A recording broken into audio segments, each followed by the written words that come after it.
আমনে ভাত খান, আমনে আরো ভাত খান, বালতিত বইয়া ভাত খান, আমনে বালতিত করে খান আমনে ভাত।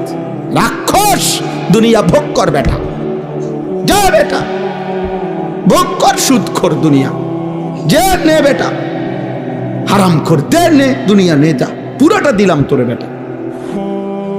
জেনা কর, ব্যভিচারী চরিত্রহীন ছেলে, যা বেটা ল্যাংটা হইয়া নাচ তুই বেটা দুনিয়া বেটা।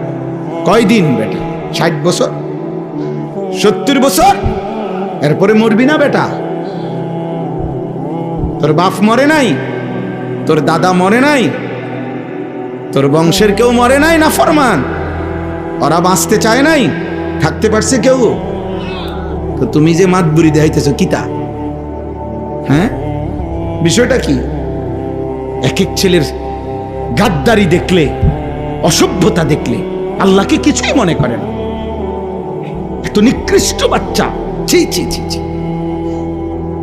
এত বড় বেয়াদব। এই বেয়াদব মুসলমানের সমাজে থাকে একদিনও ভাবে না যে আমি এটা যে চুল রাখলাম এটা তো বেঈমানের চুল। আরে তুই মুসলমানের বাচ্চা, এরম এরম বোকা হইলি কেন? পাগল,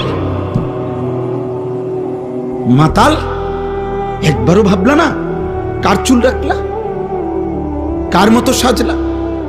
24টা ঘন্টা এক ওয়াক্ত নামাজ পড়লা না, একটা সেজদা দিলা না। বিশ্বাস করেন, আমার এটা মন হইলে শরীর কাঁপ দিয়ে ওটা। আরে রীতিমতো আমি অবাক লাগে আমার কাছে। আর এটা কয় কি, কিভাবে সম্ভব?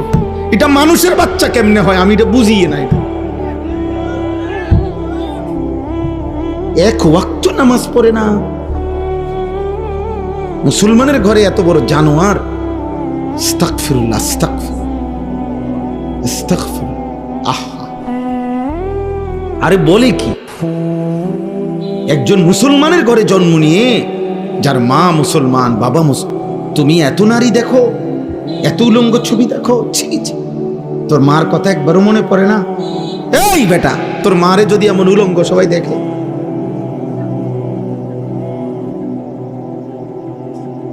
তোর মারে যদি দেখে মানুষ নর্তকীর মতো নাচে, তোর বোনকে যদি দেখে কেউ, একবারও মনে পড়ে না?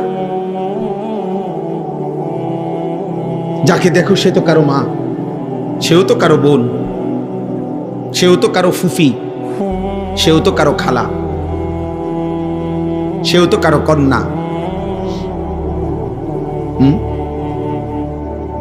বলেন, এই জন্য আল্লাহকে ভুলে গেলে